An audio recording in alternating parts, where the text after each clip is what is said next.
A work made for hire is a work created by an employee as part of his or her job, or some limited types of works where all parties agree in writing to the WFH designation.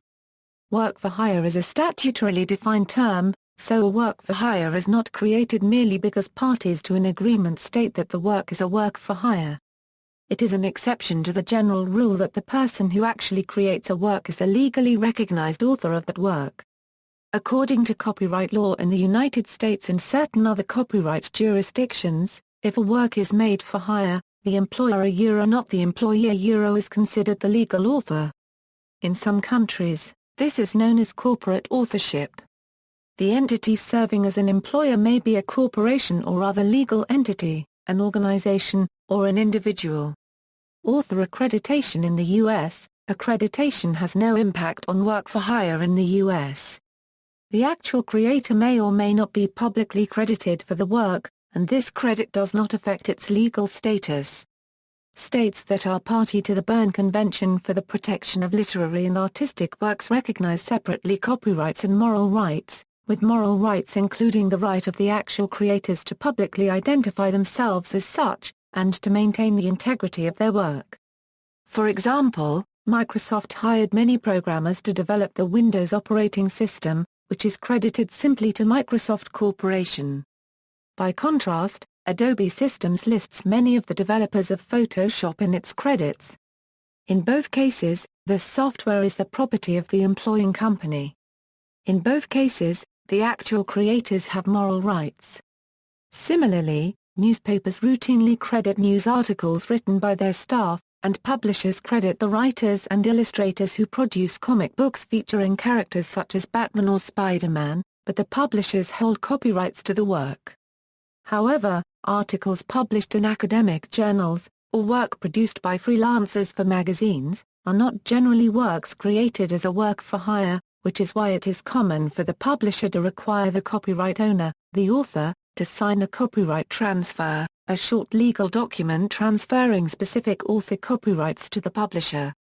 In this case the authors retain those copyrights in their work not granted to the publisher.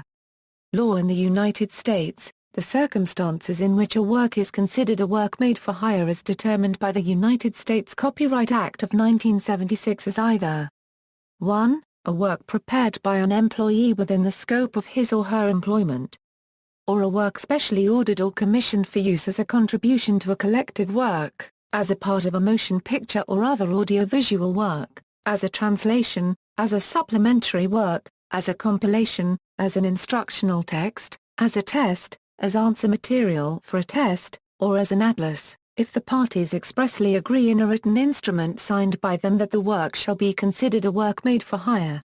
The first situation applies only when the work's creator is an employee, not an independent contractor. The determination of whether an individual is an employee for the purposes of the work made for hire doctrine is determined under the common law of agency, in which a court looks to a multitude of factors to determine whether an employer-employee relationship exists. In the Supreme Court case affirming that the common law of agency should be used to distinguish employees from independent contractors in the work for hire context, Community for Creative Nonviolence v. Reed, the court listed some of these factors. In determining whether a hired party is an employee under the general common law of agency, we consider the hiring party's right to control the manner and means by which the product is accomplished.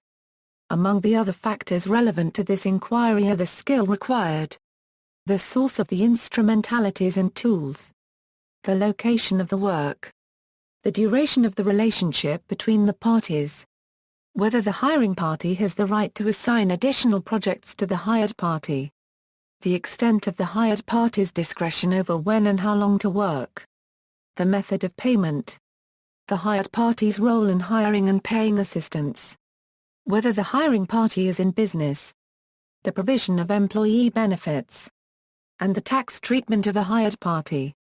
See Restatement to Section 220, 2.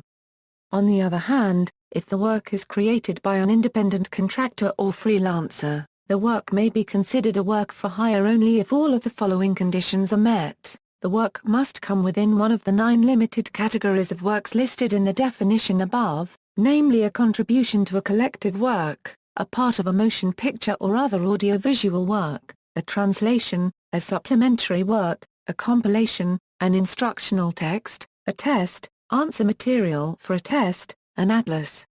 The work must be specially ordered or commissioned.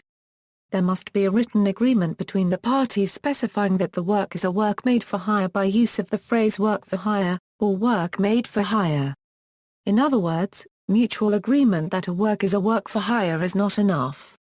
Any agreement not meeting all of the above criteria is not a valid work for hire agreement, and all rights to the work will remain with the creator. Further, courts have held that the agreement must be negotiated, though not signed, before the work begins. Retroactive work for hire is not permitted. When relying on agreements in which creators transfer rights to a hiring party often finds that it has only limited scope to alter, update, or transform the work.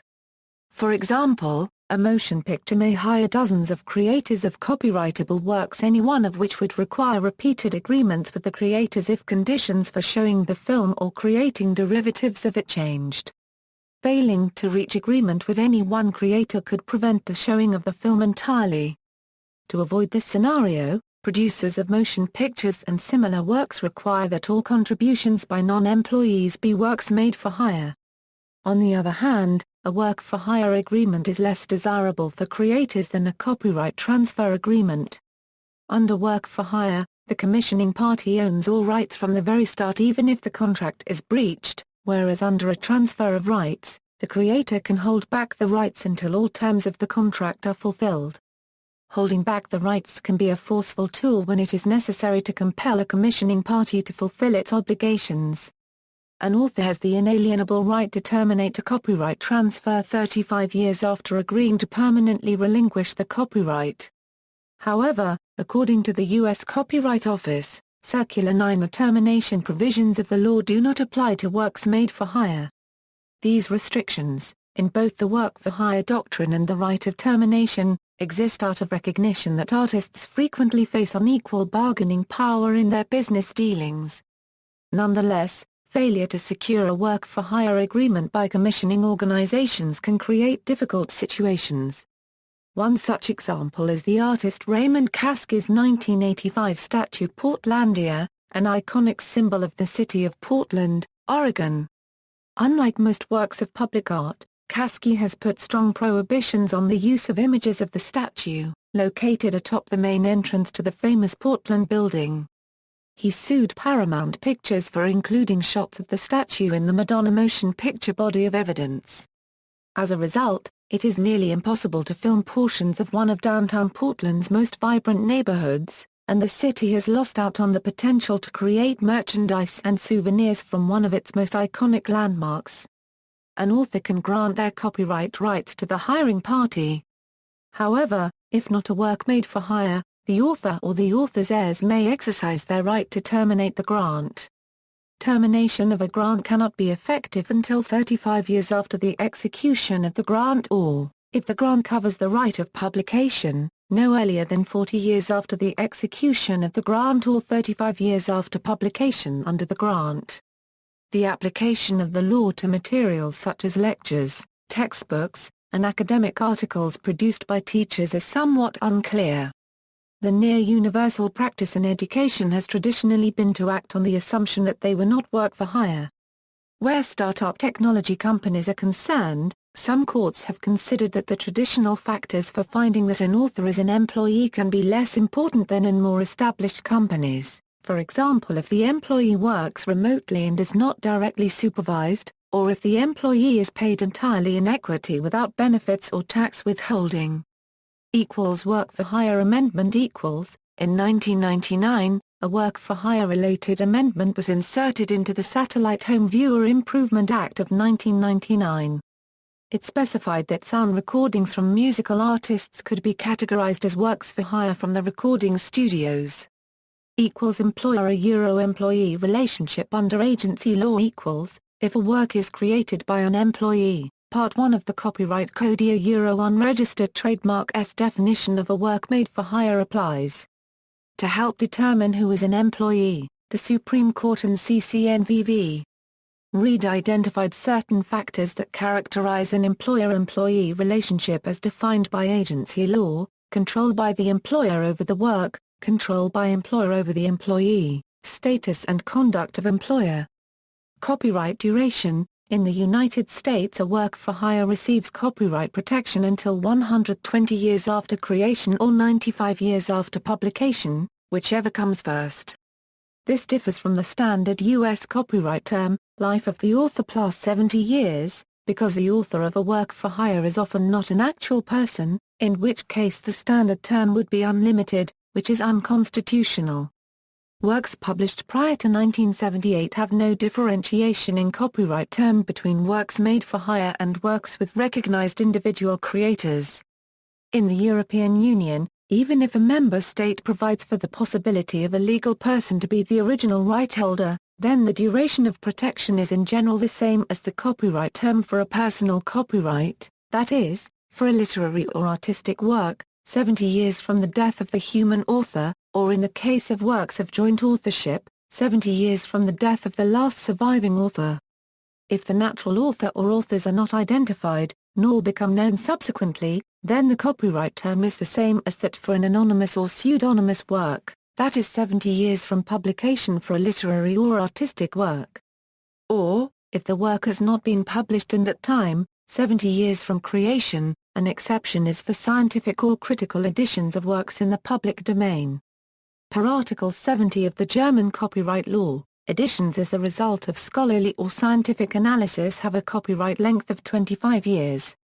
Therefore, the editor of an airtext score of an opera by Beethoven would only receive 25 years of protection, but the arrangement of the full orchestral part for piano would receive a full 70-year protection, timed from the publication of the piano arrangement and not the death of the editor. Editing is a proper work for hire activity. See also, Copyright Act of 1976, Copyright, Designs and Patents Act 1988, Copyright Law of the European Union, Derivative Work, World Intellectual Property Organization. References. Further reading, Landau, Michael. Ownership Issues in Copyright Law. GigaLaw.com. Archived from the original on August 12, 2002. Retrieved October 25, 2007. Garon, John M. Ziff, Elaine D. The Work Made for Hire Doctrine Revisited, Startup and Technology Employees and the Use of Contracts in a Hiring Relationship. Minnesota Journal of Law, Science and Technology 2011. 12, 2, 489 euro 527. Retrieved January 9, 2013. External links, Copyright codes of various countries pertaining to work for hire, Ireland, Copyright and Related Rights Act, 2000, Sweden, Copyright, and Trademark in Sweden. United States, Circular 9, Works Made for Hire under the 1976 Copyright Act. An information circular provided by the U.S. Government Copyright Office. Works Made for Hire under the 1976 Copyright Act. Works Made for Hire complete. Definitions in USC Section No. 101 of Title 17 of U.S. Code. Provides definitions of various kinds of work for hire. Derivative work based on WFH. And many other definitions of pertinent terminology used in the U.S. Copyright Code. World, Copyright of Intellectual and Artistic Works at WIPO, UNESCO Collection of National Copyright Laws.